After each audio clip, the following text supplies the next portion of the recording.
You know, one of the many questions I get is, why do we have so many different translations of the Bible? We have the King James Version, the Common English Bible, the New International Version, the New Revised Standard Version, and so many more. And here's why we have so many different translations. The Old Testament, what we call the Old Testament, was written in Hebrew. The New Testament was written in Greek. Now, there are Hebrew and Greek words that we don't have in English.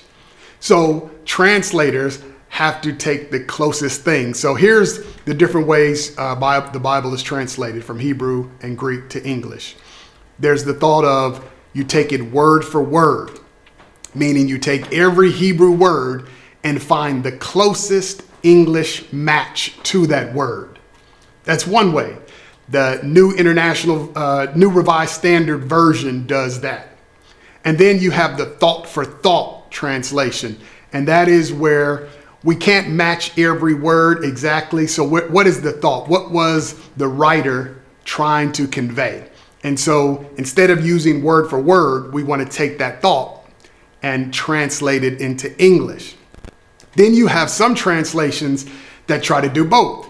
They try to take word for word and thought for thought. The New International Version does some of that. And then the final way that the Bible is translated is more like an interpretation rather than a translation, meaning it's telling you what it means instead of what it says. An example of that would be the Message Bible. The Message Bible is more of an interpretation than a translation. So that's why we have so many different translations of the Bible. Now, if you were on the academic level, university or seminary, we could only use the New Revised Standard Version, where I went to seminary, because many people believe it is the most accurate. The New International Version is good as well, but that's why we have all these translations.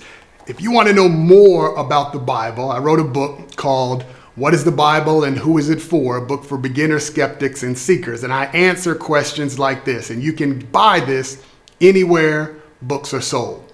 That's the question and answer for the week.